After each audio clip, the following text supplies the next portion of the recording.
नाज़रीन ख़बर शेयर कंदा हलूं मातली का असांजे रिपोर्टर सोडो खोसो जी ये रिपोर्ट। साल के मातली के शहर गुलाब लिगारी में सब्जियुनि जा रेट आसमान सां ॻाल्हियूं करण लगा, जंहिं करे ग़रीब आवाम जा ॿई हथ मथे ते अची विया। भिंडी 120 रुपया 110 रुपया खरीदारी है। इतने कड़े सब रेट हलाई भिंडी का शे मिले को मेवो भी जो हींअर 400 रुपया किलो मेवो भी हले 300 साढ़े 300 रुपया किलो खरीदारी भी इतने कड़े हिसाब हलाई।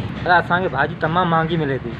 मंडी में वठी था अचूं किराया भाड़ा भरे इतने तमाम महंगी भाजी मिले थी। गुलाब नगर में गिरा माण्हू चवंदा 150 रुपया किलो भिंडी है, चवंदा तव्हां महंगी था हलायो, पर मथां खां ही महंगी मिले थी। असांखे 150 रुपया किलो भिंडी मिले पई, छा कहिड़ो हिसाब हलायूं असीं। 800 रुपया 700 रुपया छापर मिले पई, गुआर 150 रुपया खरीदारी है, घणे किलो हलायूं।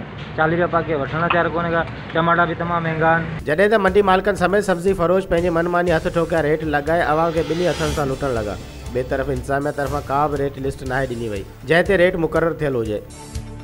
गुलाब लिगारी के रहवासियुनि मुतालबो कयो assistant commissioner Matali DC Badin खां त गुलाब लिगारी शहर में पैदा थियल महांगाई वारी सूरत हाल जो नोटिस वठनि ऐं सब्जी फरोशनि के रेट लिस्ट मुहैया करे रेट लिस्ट मुताबिक़ सब्जी फ़रोख़्त करण जो पाबंद कयो वञे।